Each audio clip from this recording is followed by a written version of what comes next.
تمام حضرات سے گزارش ہے اپنی جگہ پر تشریف رکھیں، آگے آنے کی کوشش نہ فرمائیں، اس سے حبس ہوتا ہے اور گرمی ہے، اس لیے اپنی اپنی جگہ پر تشریف رکھیں۔ انشاءاللہ حضرت مولانا محمود اشرف عثمانی صاحب دامت برکاتہم العالیہ جو جامعہ دارالعلوم کراچی کے استاد حدیث بھی ہیں، انشاءاللہ وہ آپ سے خطاب بھی فرمائیں گے اور اپنی قیمتی نصائح سے ہمیں انشاءاللہ مستفید فرمائیں گے، اس کے ساتھ ساتھ انشاءاللہ دعا بھی کرائیں گے۔ آپ حضرات اطمینان کے ساتھ جم کے بیٹھیں، اللہ تعالیٰ اپنے فضل و کرم سے حضرت والا کی جو ارشادات ہیں ان کو سن کر عمل کی ہمیں توفیق عطا فرمائے۔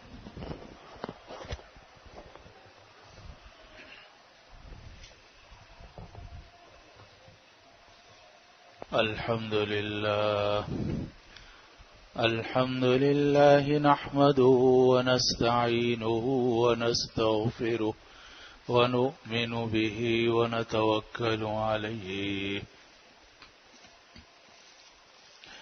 ونعوذ بالله من شرور أنفسنا ومن سيئات أعمالنا من يهده الله فلا مضل له ومن يضلله فلا هادي له وأشهد أن لا إله إلا الله وحده لا شريك له ونشهد أن سيدنا وشفيعنا ومولانا محمدا عبده ورسوله صلى الله تعالى عليه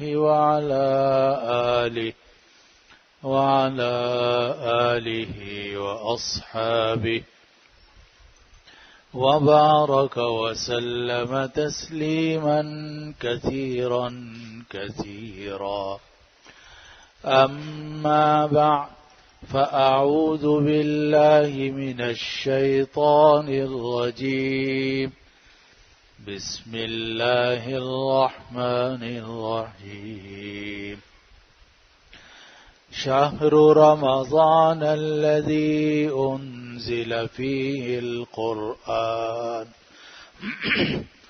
شهر رمضان الذي أنزل فيه القرآن هدى للناس وبينات من الهدى والفرقان فمن شهد منكم الشهر فليصم.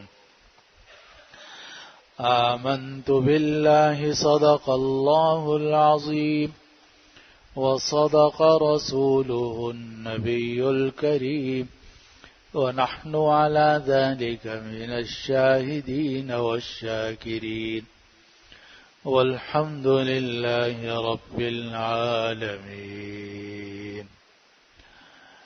بزرگان محترم،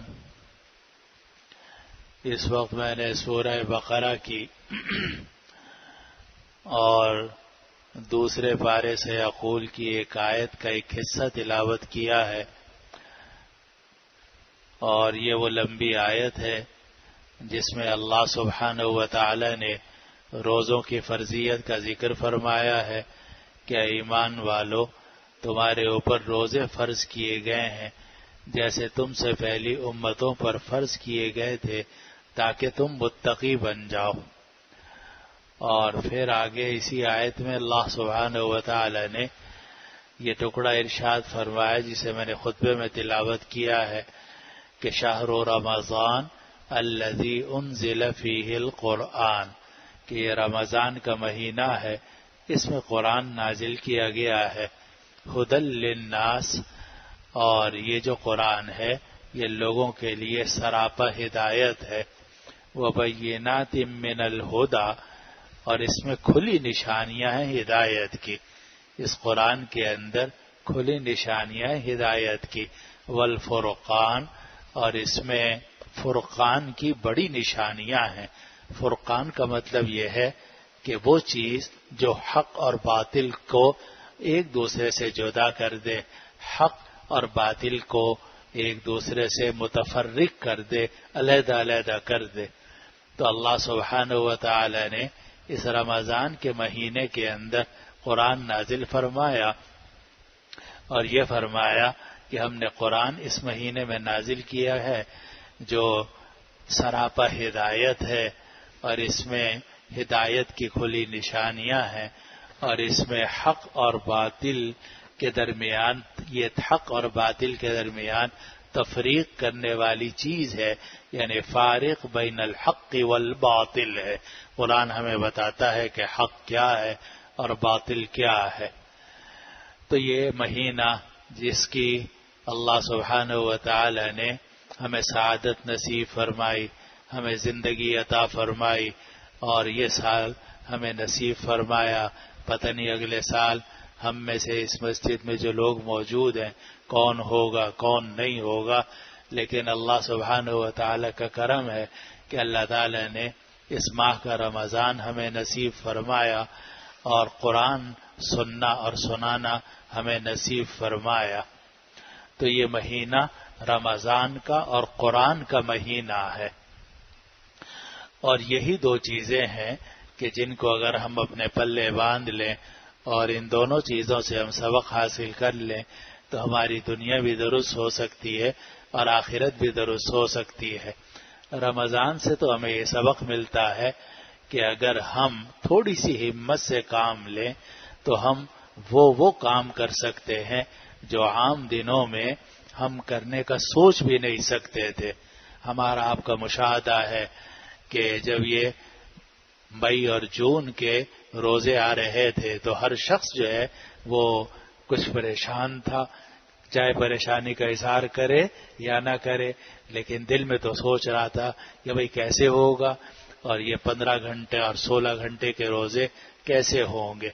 اور یہ تو ہمارے علاقے میں 15 گھنٹے یا 16 گھنٹے کے روزے ہیں، لیکن آپ جانتے ہیں کہ جتنا نارتھ کی طرف چلتے چلے جائیں دائیں بائیں سوائے ساؤتھ کے، تو اس میں روزے لمبے سے لمبے ہوتے چلے جاتے ہیں، یہاں تک کہ بعض علاقوں میں 20-21 گھنٹے کے بھی روزے ہیں۔ یورپ کے اندر کئی ممالک ایسے ہیں کہ جس میں عشاء کی نماز افطار کرتے ہیں، عشاء کی نماز پڑھتے ہیں، کھانا کھاتے ہیں، وہی کھانا افطاری کا ہوتا ہے، وہی کھانا سحری کا ہوتا ہے، اور تھوڑی دیر میں صبح صادق ہو جاتی ہے اور 21 گھنٹوں والا روزہ شروع ہو جاتا ہے۔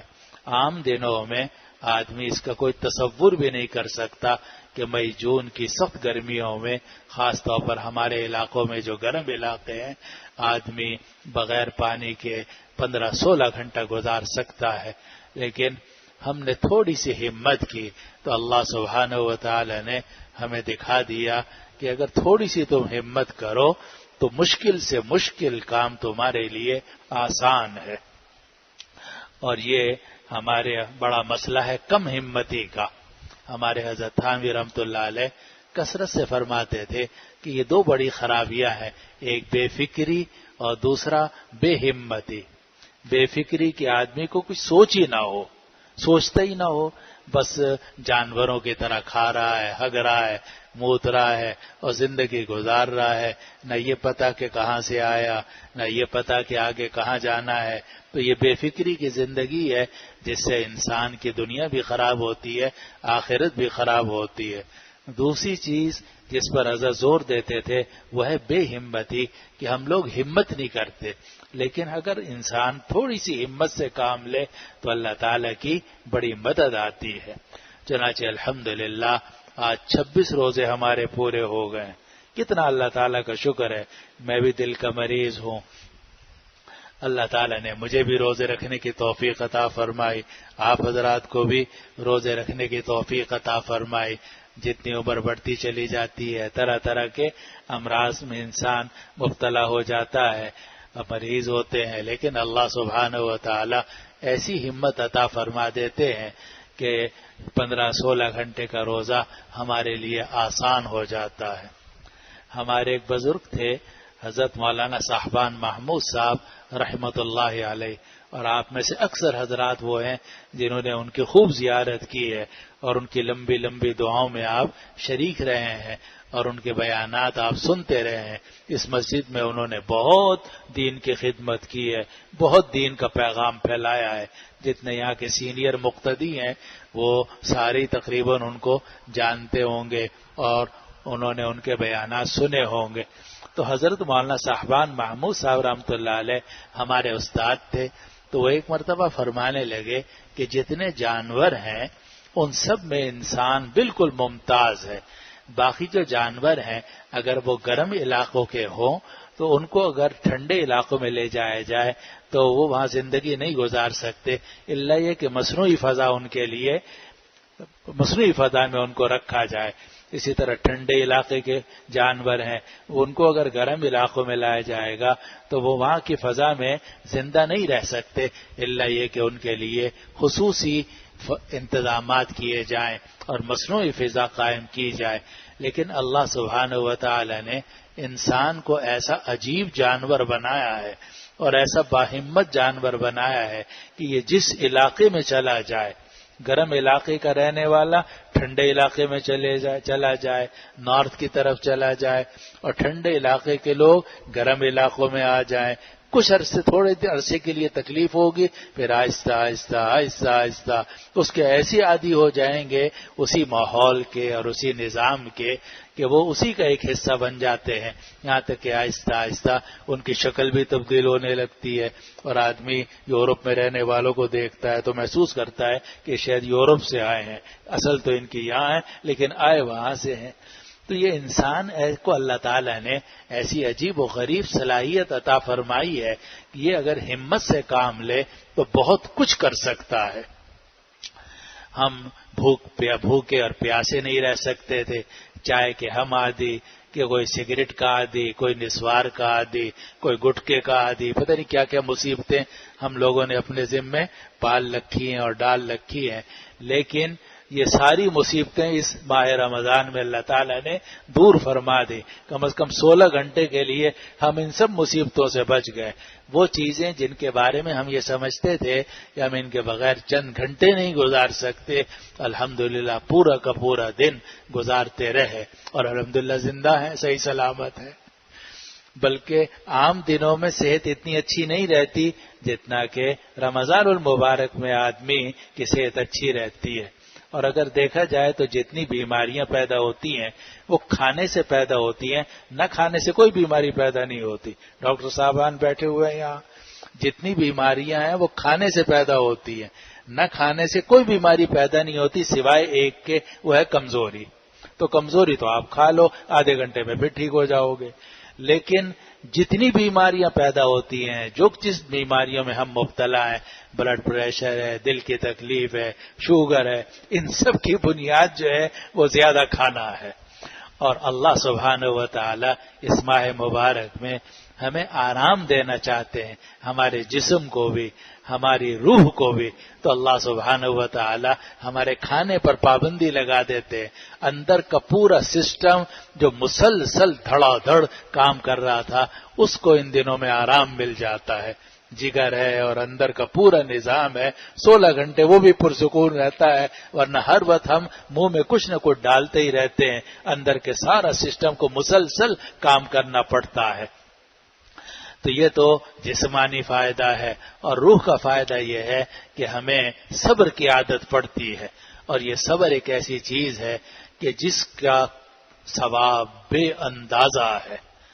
قرآن مجید نے فرمایا انما یوفی الصابرون اجرہم بغیر حساب، صبر کرنے والوں کو ان کا ثواب دیا جائے گا بغیر حساب کے.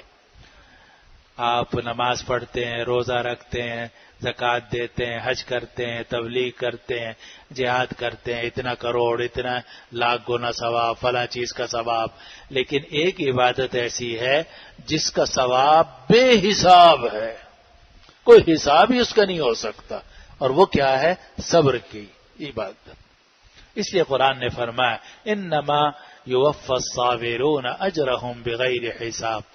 اور ایک حدیث آپ نے علماء سے سنی ہوگی کہ نبی کریم صلی اللہ علیہ وسلم نے فرمایا کہ جتنی بھی نیکیاں ہیں کل حسنۃ یضاعف الحسنۃ بعشر امثالها الی 700 ضعف، ہر نیکی کا ثواب 10 گنا سے لے کر 700 گنا تک ملتا ہے. قال اللہ تعالی الا الصوم، اللہ تعالیٰ فرماتے ہیں سوائے روزے کے. فَإِنَّهُ لِي، اس نے روزہ میرے لیے رکھا ہے. وَأَنَا أَجْزِي بِهِ، میں خود اس کا بدلہ دوں گا. اللہ سبحانہ و تعالیٰ فرماتے ہیں کہ اس نے روزہ میرے لیے رکھا ہے، اس لیے میں اس کا بدلہ دوں گا. حالانکہ نماز بھی آدمی اللہ تعالیٰ ہی کے لیے پڑھتا ہے، زکوٰۃ بھی اللہ تعالیٰ ہی کے لیے دیتا ہے، حج بھی اللہ تعالیٰ ہی کے لیے کرتا ہے. لیکن اللہ تعالیٰ نے روزے کے بارے میں یہ بات فرمائی کہ روزہ میرے لیے ہے، روزہ میرے لیے ہے اور میں اس کا بدلہ دوں گا. اور وجہ اس کی ظاہر ہے کہ اس روزے میں کرنا نہیں پڑتا بلکہ چھوڑنا پڑتا ہے. باقی جتنی عبادات ہیں وہ کرنے والی ہیں، اور یہ عبادت جو ہے اس میں کرنا کچھ نہیں پڑتا، ساری چیزوں کو چھوڑنا پڑتا ہے.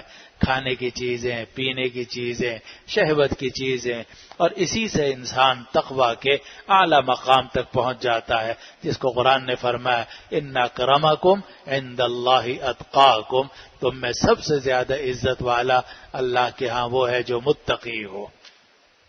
تو یہ روزہ ہمارے اندر تقویٰ کو پیدا کرتا ہے. لعلکم تتقون قرآن نے فرمایا. تو اس روزے کی قدر کرنی چاہیے، اور اس روزے سے ہمیں 2 سبق ملتے ہیں. پہلا وہی سبق جو ابھی میں نے عرض کیا کہ اس روزے نے ہمیں یہ دکھا دیا کہ ہم اگر تھوڑی سی بھی ہمت کریں تو وہ بہت کچھ کر سکتے ہیں کہ جس سے ہم ڈرتے رہتے تھے. جی میں نہیں کر سکتا، جی میں نہیں کر سکتا، حالانکہ ہم سب کچھ کر سکتے ہیں. تو روزے نے ہمیں یہ دکھا دیا کہ ہمارے اندر بہت طاقت ہے، ول پاور ہے، صلاحیت ہے، ہم صبر کی زندگی گزار سکتے ہیں. ہم اللہ تعالیٰ کی رضا کے خاطر 15 16 گھنٹے بھوکے اور پیاسے رہ سکتے ہیں. تو یہ جو ہمیں صبر کی طاقت ملی ہے اور ہمت ملی ہے، یہ بہت بڑا سبق ہے. اور ہمیں اور خاص طور پر نوجوانوں کو اس سبق کو یاد کرنا چاہیے کہ اگر ہم تھوڑی سی ہمت سے کام لیں تو ہم مشکل سے مشکل کام کرنے پر قادر ہیں. ہم دنیا بھی بنا سکتے ہیں، اپنی آخرت بھی بنا سکتے ہیں. دوسرا سبق جو رمضان المبارک سے ہمیں ملتا ہے وہ یہ ہے کہ ہمیں اللہ سبحانہ و تعالی سے بے پناہ محبت ہے. اللہ تعالیٰ کو تو ہم سے ہے ہی بہت محبت، اس میں تو کوئی شبہ ہی نہیں ہے، لیکن ہمیں بھی اللہ تعالیٰ سے بہت محبت ہے. اور یہ میں نہیں کہتا، یہ قرآن مجید میں ہے. قرآن مجید میں ہے والذین آمنوا اشد حبا للہ، جو ایمان والے ہیں وہ اللہ سے بہت ہی زیادہ محبت کرتے ہیں. اللہ تعالیٰ ہمارے بارے میں فرما رہے ہیں، ہم جیسے گناہگاروں کے بارے میں فرما رہے ہیں کہ جتنے ایمان والے ہیں وہ اللہ تعالیٰ سے بہت ہی محبت کرتے ہیں. اشد حبا، یہ بھی نہیں فرمایا کہ محبت کرتے ہیں، بلکہ فرمایا اشد حبا، بہت ہی زیادہ محبت کرتے ہیں اللہ سے. اور یہ اللہ تعالیٰ سے محبت ہے کہ آپ صبح جناب 3:30 پونے 4 اٹھ جاتے ہو، نماز پڑھتے ہو، کھانا کھاتے ہو، پھر سارا دن بھوکے اور پیاسے رہتے ہو. کس کی خاطر رہتے ہو؟ صرف اللہ سبحانہ و تعالی کی خاطر ہے. حالانکہ انسان اگر غسل خانے میں جا کر تنہائی میں پانی پینا چاہے تو پی سکتا ہے، کوئی دیکھنے والا نہیں ہوتا. لیکن اس شخص کو، اس مومن کو اللہ سبحانہ و تعالی سے بے پناہ محبت ہے. اس محبت کی وجہ سے یہ 15 16 گھنٹے 17 گھنٹے بھوکا اور پیاسا رہتا ہے. تو یہ 2 سبق ہمیں ملتے ہیں کہ ہمارے اندر الحمدللہ ہمت بھی بہت ہے، اور الحمدللہ ہمیں اللہ تعالی سے محبت بھی بہت ہے. بس یہ محبت کا جو چراغ اب جلا ہے، بلکہ چراغ بھی کیا، اب تو یہ 500 واٹ 1000 واٹ کا بھی بلب آپ کے اندر جل گیا ہے. تو اس کو اب مدھم نہیں کرنا چاہیے، بلکہ اللہ سبحانہ و تعالی کی یہ محبت اور یہ ہمت آپ کو پورے سال کرنے کی ضرورت ہے. اسی محبت کے ساتھ، ہمت کے ساتھ اگر آپ زندگی گزاریں تو آپ اپنی دنیا بھی درست کر سکتے ہیں اور آخرت بھی درست کر سکتے ہیں۔ اللہ سبحانہ و تعالی مجھے بھی باہمت بنائے، آپ کو بھی باہمت بنائے، اور اللہ تعالی نے ہمارے دلوں میں جو اپنی محبت پیدا فرمائی ہے اور محبت رکھی ہے، اللہ تعالی ہمیں اس کے قدر کرنے کی توفیق عطا فرمائے اور اس محبت کے تقاضوں پر عمل کرنے کی توفیق سے نوازے۔ یہ تو رمضان کا سبق ہے، لیکن ساتھ ساتھ دوسرا سبق قرآن کا ہے، کیونکہ یہ مہینہ رمضان کا ہے اور قرآن کا ہے۔ یہ قرآن وہ تھا جس کو سارا مہینے ہم نے سارا سال تقریباً ہم نے چھوڑے رکھا تھا۔ بہت کم مسلمان ہیں کہ جن کو قرآن مجید پڑھنے کی توفیق ہوتی ہے۔ عجیب بات یہ ہے کہ اور اذکار تو پھر بھی کر لیتے ہیں چلتے پھرتے، چنانچہ وظیفے پوچھتے رہتے ہیں کہ جی فلاں کا وظیفہ بتا دو، فلاں کا وظیفہ بتا دو، اور شادی کا وظیفہ بتا دو، کاروبار کا وظیفہ بتا دو، اور صحت کا وظیفہ بتا دو، اور فلاں وظیفہ بتا دو۔ تو اور وظائف تو کچھ کرتے رہتے ہیں، کم از کم زبان پر اللہ تعالیٰ کا نام جاری ہو جاتا ہے، یہ بھی بڑی نعمت ہے۔ ویسے میں آپ کو بتاؤں، ایک وظیفہ ہے جو اللہ کی محبت کے لیے کیا جائے، اور ایک وظیفہ ہے جو پیسے کے لیے کیا جائے۔ آپ خود سمجھتے ہیں کہ دونوں میں فرق ہوتا ہے۔ ٹھیک ہے، اللہ کا نام زبان پر آ رہا ہے تو یہ ہمارے لیے خیر ہی خیر ہے، جس طریقے سے بھی آئے، لیکن ایک وظیفہ ہے اللہ تعالی کی محبت کا، ایک وظیفہ ہے پیسے کے لیے، بیوی کے لیے، کاروبار کے لیے، ان چیزوں کے لیے فرق ہوتا ہے۔ اسی لیے میں یہ عرض کر رہا ہوں کہ عام دنوں میں ہمیں کچھ اور وظائف کی تو توفیق ہو جاتی ہے، اذکار کی بھی توفیق ہو جاتی ہے۔ لوگ کہتے ہیں جو میں تو استغفار کرتا ہوں، کوئی درود شریف کی الحمدللہ پابندی کرتا ہے، کوئی تیسرے کلمے کی پابندی کرتا ہے، کوئی ان سب کی پابندی کرتا ہے، لیکن قرآن مجید کی تلاوت کا جتنا اہتمام ہونا چاہیے وہ ہمارے ہاں نہیں ہوتا۔ قرآن مجید کی طرف جتنا ہمیں رجوع کرنا چاہیے اور قرآن مجید کی تلاوت کا جتنا اہتمام کرنا چاہیے وہ ہمارے ہاں نہیں ہوتا۔ یہ بہت بڑی کمزوری ہے جس میں ہم سب مبتلا ہیں۔ تو میرے دوستوں، ساتھیوں، بزرگوں، اللہ تعالی نے اس مہینے میں آپ کو پورا قرآن مجید سننے اور سنانے کی توفیق عطا فرمائی ہے۔ آپ کے لیے عشاء کے بعد 4 نفلیں پڑھنا بھی مشکل ہوتا تھا، اب آپ عشاء کے بعد 4 نفلیں بھی پڑھتے ہو، 20 سنت تراویح بھی پڑھتے ہو، وتر بھی پڑھتے ہو، پھر تہجد میں اٹھ کے 8 رکعت تہجد کی بھی پڑھتے ہو۔ کتنا اللہ تعالیٰ کا آپ کے اوپر کرم ہے۔ تو یہ قرآن مجید جس کی جو دولت رمضان المبارک میں نازل ہوئی تھی، اللہ تعالیٰ نے اس رمضان میں آپ کو تلاوت کرنے کی اور سننے سنانے کی توفیق عطا فرمائی۔ اس تلاوت کا اہتمام کرنا چاہیے زیادہ سے زیادہ۔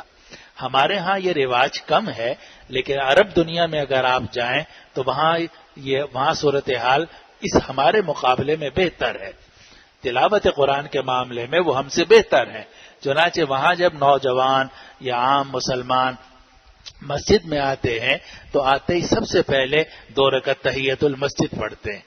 اس کا اہتمام ہمارے ہاں نہیں ہے۔ حالانکہ سنت یہ ہے کہ آدمی جب مسجد میں آئے تو اگر کوئی مکروہ وقت نہ ہو تو اس کو سب سے پہلے 2 رکعت تحیۃ المسجد پڑھنی چاہیے، اور اگر تحیۃ المسجد پڑھنے کا وقت نہ ہو، سنتیں پڑھ لے تو بھی تحیۃ المسجد خود بخود ادا ہو جاتی ہے۔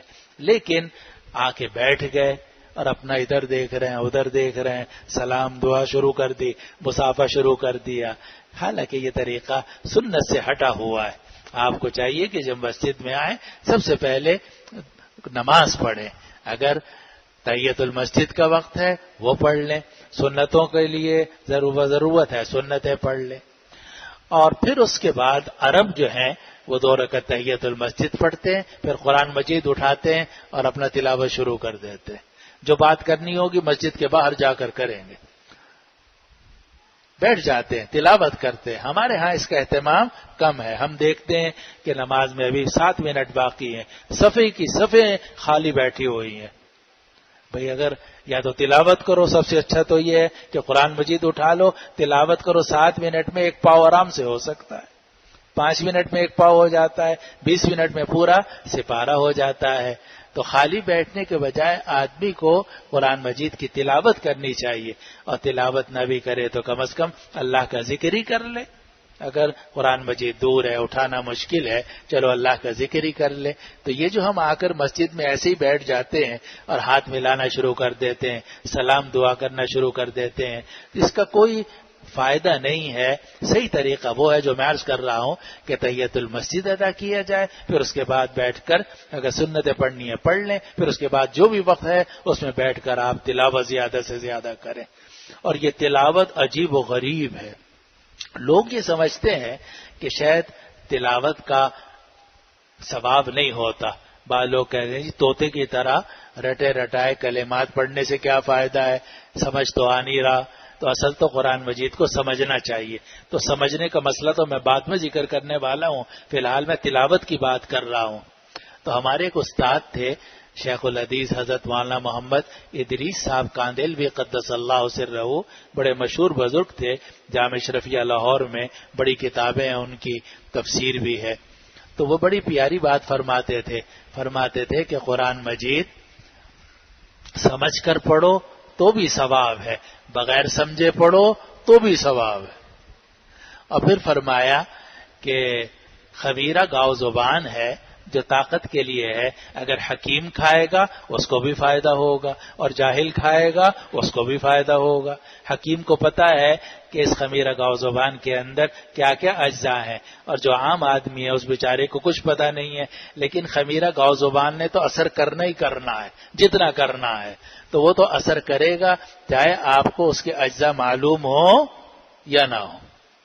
آپ کو ڈاکٹر نے وٹامن کی گولی لکھ دی اور خود بھی کھا لی، ڈاکٹر کو پتا ہے کہ اس وٹامن کی گولی کے اندر وٹامن بی کتنا ہے اور وٹامن جناب B12 کتنا ہے اور ڈی کتنا ہے، آپ کو کچھ پتا نہیں، آپ نے بھی کھا لی۔ ہو سکتا ہے کہ ڈاکٹر کو اتنا فائدہ نہ ہو، آپ کو فائدہ زیادہ ہو جائے، کیونکہ دوا تو اللہ تعالیٰ کے حکم سے اثر کرتی ہے۔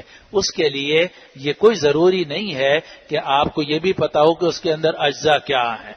تو ہمارے استاد فرماتے تھے کہ خمیرہ گاؤ زبان حکیم کھائے گا اسے بھی فائدہ ہوگا، اور کوئی جاہل ان پڑھ آدمی کھائے گا اسے بھی فائدہ ہوگا، کیونکہ خمیرہ گاؤ زبان کی اپنی تاثیر ہے۔ بالکل اسی طرح اللہ کے کلام کی اپنی تاثیر ہے، اللہ کے کلام کی اپنی تاثیر ہے، وہ دلوں پہ اثر کرتا ہے، اندر کا تزکیہ کرتا ہے، اندر کی گندگی کو صاف کرتا ہے۔ جب آپ بیٹھ کر تلاوت کریں گے آپ دیکھیے کہ آپ کے اندر کی گندگی کس طریقے سے دور ہوتی ہے۔ وٹامن کی گولی کیا اثر کرے گی، خمیرہ گاؤ زبان کیا اثر کرے گا، جو اللہ کا کلام اثر کرتا ہے۔ اللہ کی قسم، اللہ کے کلام سے بڑھ کر تو کوئی چیز ہی نہیں ہے، اللہ کے کلام سے بڑھ کے کیا چیز ہو سکتی ہے۔ اس لیے میرے دوستو، ایک تو تلاوت کی بہت عادت ڈالنی چاہیے، فارغ وقت میں جب موقع ملے آپ کو تو تلاوت شروع کر دیں۔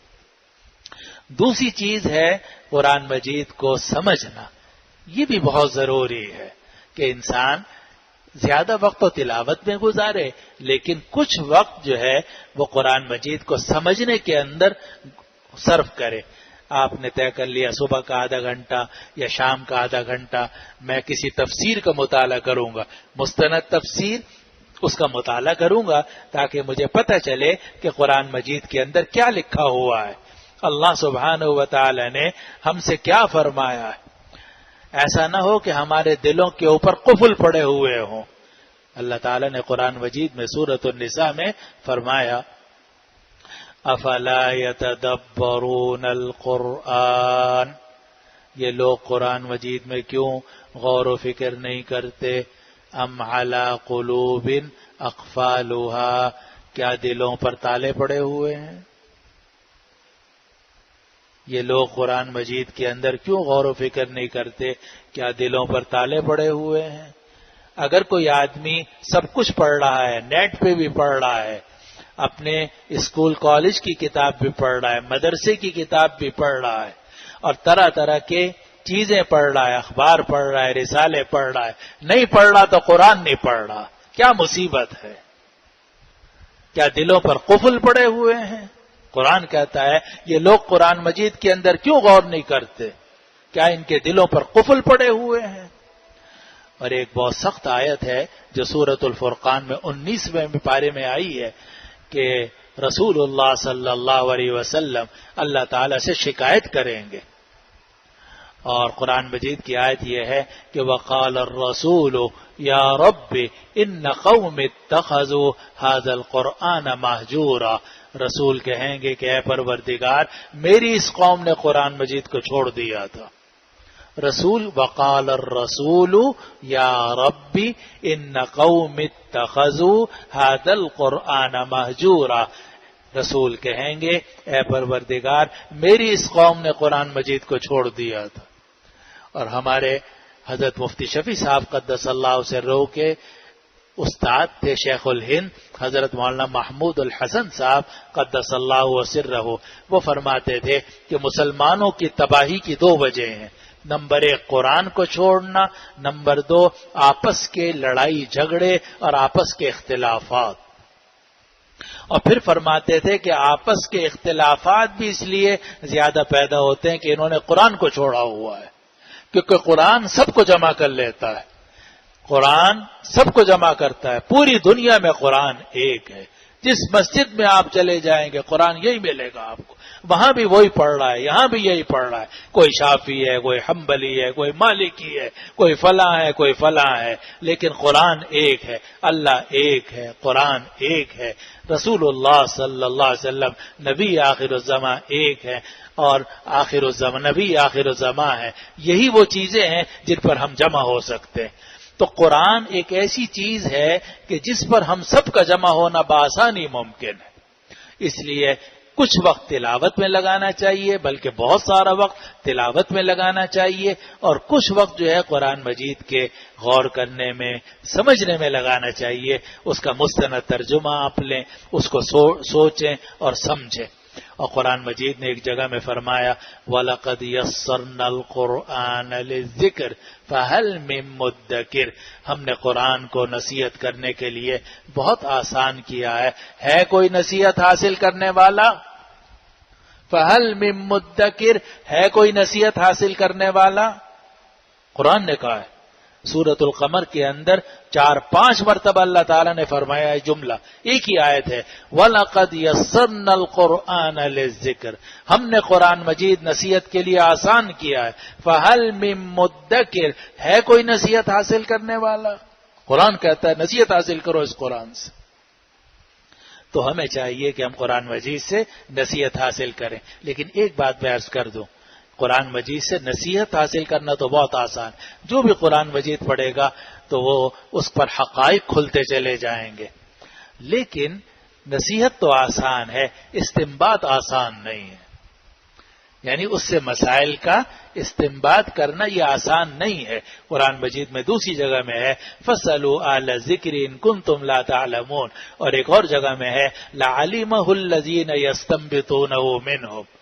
استنباط تو صرف وہ شخص کر سکتا ہے جس کو قرآن حکیم کی تمام آیات کا علم ہو، تمام احادیث صحیحہ کا علم ہو، تمام اجماعی مسائل کا اسے علم ہو، اور قیاس کے تمام طرق صحیحہ اور طرق فاسدہ وہ جانتا ہو. وہ استنباط کر سکتا ہے. لیکن ایک آیت پڑھ کر آپ نصیحت تو حاصل کر سکتے ہیں، ایک سورت پڑھ کر آپ نصیحت تو حاصل کر سکتے ہیں، لیکن آپ کو باقی آیات کا علم نہیں ہے، آپ کو باقی احادیث کا علم نہیں ہے، آپ کو باقی اجماعی مسائل کا علم نہیں ہے. اس لیے آپ مسائل کا استنباط نہیں کر سکتے. ہاں قرآن مجید نصیحت کے لیے آسان ہے. اسی لیے آپ دیکھتے ہیں کہ یورپ کے اندر اور مختلف علاقوں کے اندر لوگ قرآن مجید کا ترجمہ پڑھتے ہیں اور مسلمان ہو جاتے ہیں. آپ خبریں پڑھتے رہتے ہیں، سنتے رہتے ہیں. بلکہ عرب جو تھے، جو مشرکین مکہ تھے، وہ کہتے تھے لا تسمعوا لهذا القرآن والغوا فيه. دیکھو قرآن مجید مت سننا، اس لیے کہ وہ ڈرتے تھے کہ جو قرآن سنے گا اللہ کے کلام کا اس کے دل پر اثر ہوگا، مسلمان ہو جائے گا. اس لیے وہ کہتے تھے قرآن مجید مت سننا. تو میرے دوستو، صرف یہ عرض کر رہا ہوں کہ 2 کام کرنے کے ہیں، تلاوت اور دوسرا اس کے قرآن کا مطالعہ، تفسیر کا مطالعہ، اس کا اہتمام کیجیے۔ تو 4 سبق میں نے عرض کیے ہیں، 2 رمضان سے ملتے ہیں اور 2 اس رمضان کے مہینہ جو قرآن کا مہینہ ہے اس سے ملتے ہیں۔ رمضان سے جو 2 سبق ملتے ہیں وہ یہ کہ ہمارے اندر ہمت بہت ہے، بشرطے کہ ہم کریں، اور ہمیں اللہ تعالیٰ سے الحمدللہ بہت محبت ہے۔ ہم اگر تھوڑی سی ہمت کریں تو اللہ تعالیٰ کی محبت کی خاطر 15 16 گھنٹے بھوکے پیاسے رہ سکتے ہیں، حالانکہ ہمیں سخت پیاس لگ رہی ہوتی ہے اور سخت بھوک بھی لگ رہی ہوتی ہے، لیکن الحمدللہ اللہ تعالیٰ سے ہمیں محبت ہے۔ جب ہمیں اللہ تعالیٰ سے محبت ہے، اللہ تعالیٰ کو بھی ہم سے محبت ہے۔ یہ محبت والا دین ہے، یہ محبت کا کھیل ہے، یہ محبت کا کھیل ہے۔ آپ کو اللہ سے محبت ہے، اللہ کو آپ سے محبت ہے، اور آپ اللہ کے ایسے محبوب بن جاتے ہیں کہ رسول اللہ صلی اللہ علیہ وسلم نے فرمایا، جو آپ نے علماء سے سن لیا ہوگا، کہ روزے دار کے منہ کی جو بو ہے وہ اللہ کے ہاں مشک کی خوشبو سے بھی زیادہ محبوب ہے۔ کیوں؟ آپ کی بدبو جو ہے نا وہ بھی اللہ تعالیٰ کے ہاں قبول ہے، اس لیے قبول ہے کہ آپ محبوب ہیں، آپ کو اللہ تعالیٰ سے محبت ہے، آپ نے اللہ تعالیٰ کی محبت کی خاطر روزہ رکھا ہے، آپ اللہ کے محبوب بن گئے۔ تو رمضان سے 2 سبق پہلے، ایک ہمت اور دوسرے محبت، اور قرآن کے 2 سبق ہیں، ایک یہ کہ تلاوت کا اہتمام کرنا چاہیے اور دوسرے کہ قرآن مجید سمجھنے کی کوشش کرنی چاہیے۔ اللہ تعالیٰ ان 4 سبقوں پر سب سے پہلے مجھے عمل کی توفیق عطا فرمائے، پھر آپ کو بھی عمل کی توفیق سے نوازے۔ وآخر دعوانا ان الحمدللہ رب العالمین۔ دعا کر لیجیے۔ الحمدللہ رب العالمین، سبحانک اللہم وبحمدک، وتبارک اسمک، وتعالی جدک، وجل ثناؤک، ولا الہ غیرک۔ اللهم لك الحمد حمدا دائما مع دوامك، ولك الحمد حمدا خالدا مع خلودك، ولك الحمد حمدا لا منتهى له دون مشيتك، ولك الحمد حمدا لا يريد قائله إلا رضاك، ولك الحمد حمدا عندك كل طرفة عين وتنفس كل نفس۔ اللهم صل على محمد وعلى آل محمد كما صليت على إبراهيم وعلى آل إبراهيم إنك حميد مجيد۔ اللهم بارك على محمد وعلى آل محمد كما باركت على إبراهيم وعلى آل إبراهيم إنك حميد مجيد۔ یا ارحم الراحمین، یا رب العالمین، ہم آپ کے بہت ہی شکر گزار ہیں کہ آپ نے ہمیں رمضان المبارک میں روزے رکھنے کی توفیق عطا فرمائے۔ یا اللہ آپ کا شکر ہے کہ آپ نے ہمیں روزے رکھنے کی توفیق عطا فرمائے۔ یا اللہ آپ کا شکر ہے کہ آپ نے ہمیں روزے رکھنے کی توفیق عطا فرمائی۔ یا اللہ آپ کا شکر ہے کہ آپ نے ہمیں تراویح پڑھنے کی، قرآن مجید سننے یا سنانے کی توفیق عطا فرمائی۔ یا اللہ آپ کا شکر ہے کہ آپ نے آج پورے قرآن مجید کی تکمیل فرما دی۔ یا اللہ ہمارے روزوں کو قبول فرما لیجئے۔ یا اللہ قرآن مجید سننے سنانے کو قبول فرما لیجئے۔ یا اللہ جب آپ نے توفیق دی ہے تو قبولیت ہی کے لیے دی ہوگی۔ یا اللہ جو کچھ ہماری بیچ میں غلطیاں ہو گئی ہیں انہیں معاف فرما دیجئے۔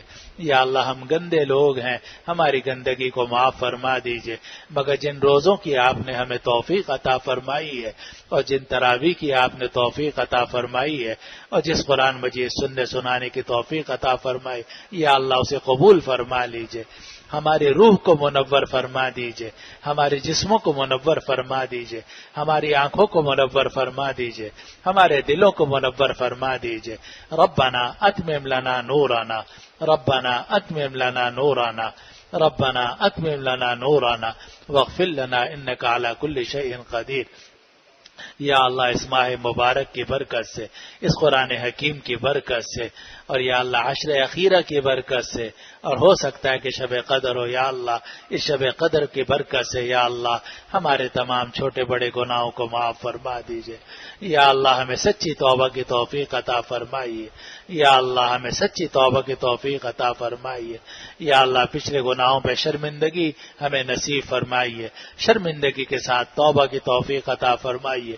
آئندہ کے لیے ہمیں گناہوں سے بچنے کی توفیق عطا فرمائیے، ہمیں حیات طیبہ نصیب فرمائیے، ستھری زندگی نصیب فرمائیے، پاکیزہ زندگی نصیب فرما دیجئے، مسلمانوں والی زندگی نصیب فرما دیجئے، ایمان والی زندگی نصیب فرما دیجئے، نبی کریم صلی اللہ علیہ وسلم کی سنت والی زندگی نصیب فرما دیجئے، ہمت والی زندگی نصیب فرما دیجئے، اپنی محبت والی زندگی نصیب فرما دیجئے، یا اللہ ہمت والی زندگی نصیب فرما دیجئے، اپنی محبت والی زندگی نصیب فرما دیجئے، یا اللہ ہمت والی زندگی نصیب فرما دیجئے، اپنی محبت والی زندگی نصیب فرما دیجئے، یا اللہ اپنی محبت کے طفیل، اس قرآن کے طفیل ہمارے تمام چھوٹے بڑے گناہوں کو معاف فرما دیجئے، یا اللہ جن بندوں کے حقوق ہمارے ذمے ہیں یا جو آپ کے حقوق ہمارے ذمے ہیں، یا اللہ ہمیں زندگی میں ان کے ادا کرنے کی توفیق عطا فرما، یا اللہ جب ہم اس دنیا سے جائیں،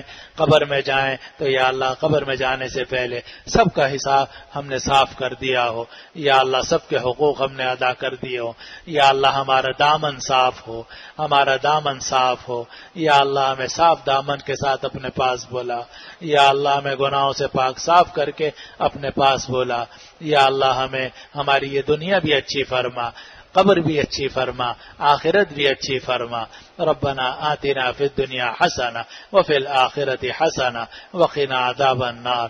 یا اللہ یا ارحم الراحمین، ماہ رمضان کی برکت سے، عشر اخیرہ کی برکت سے، قرآن کریم کی برکت سے ہماری تمام پریشانیوں کو دور فرما، ہماری حاجتوں کو دور فرما۔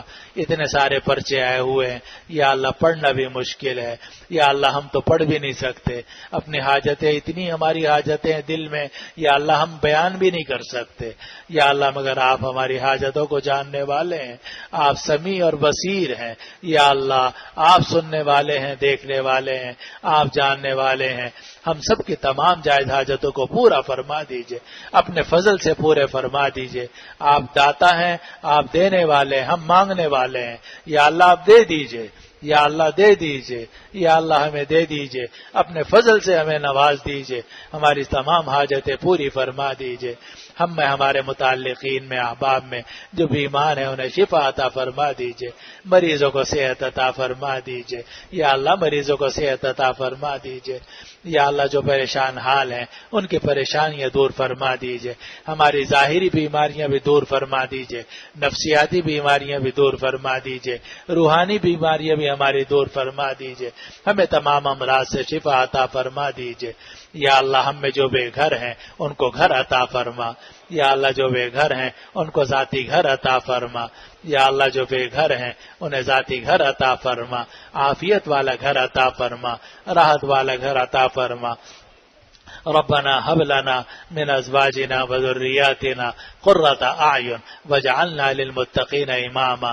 یا اللہ ہمیں عافیت والا، راحت والا گھر عطا فرما، قبر کو بھی ہمارے لیے راحت والا گھر بنا، جنت میں بھی ہمیں راحت والا، سلامتی والا گھر عطا فرما۔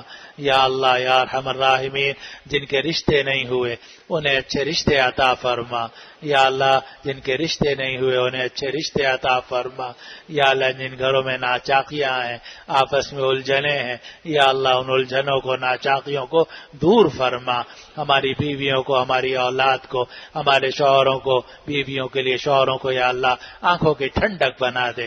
ربنا هب لنا من ازواجنا وذرياتنا قرۃ اعین واجعلنا للمتقین اماما۔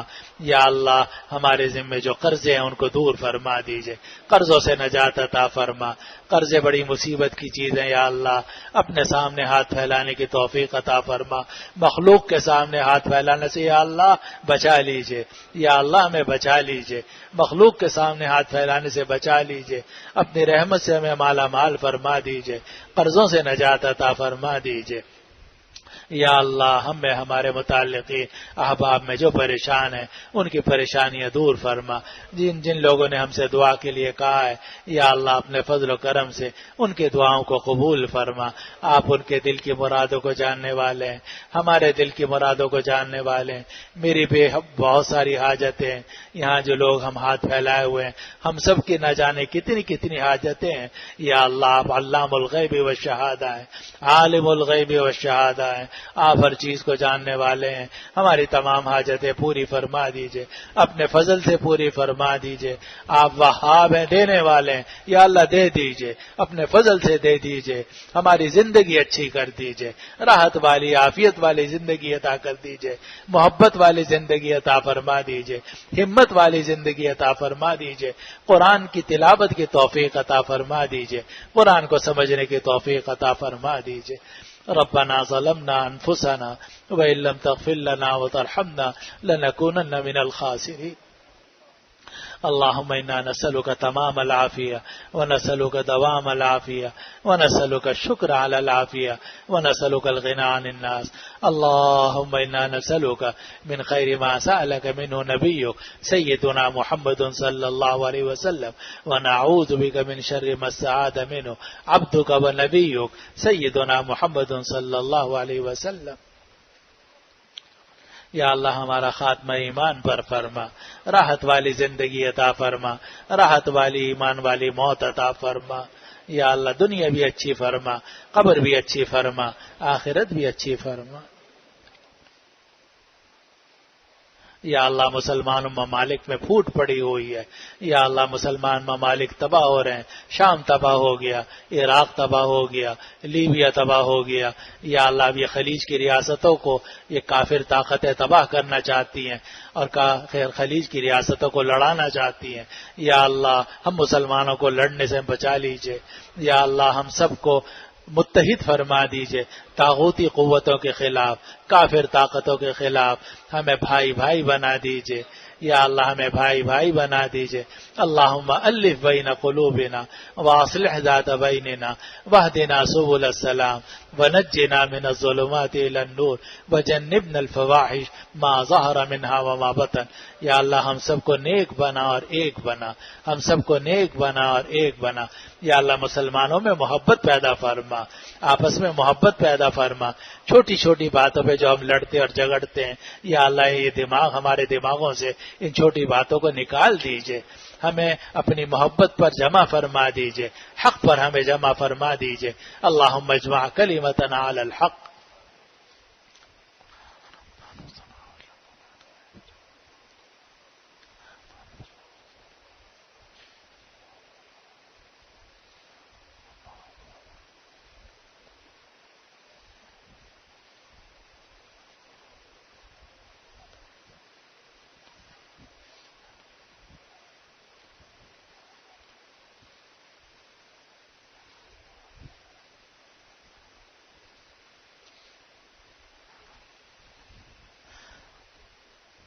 ربنا لا تزغ قلوبنا بعد إذ هديتنا وهب لنا من لدنك رحمة إنك أنت الوهاب.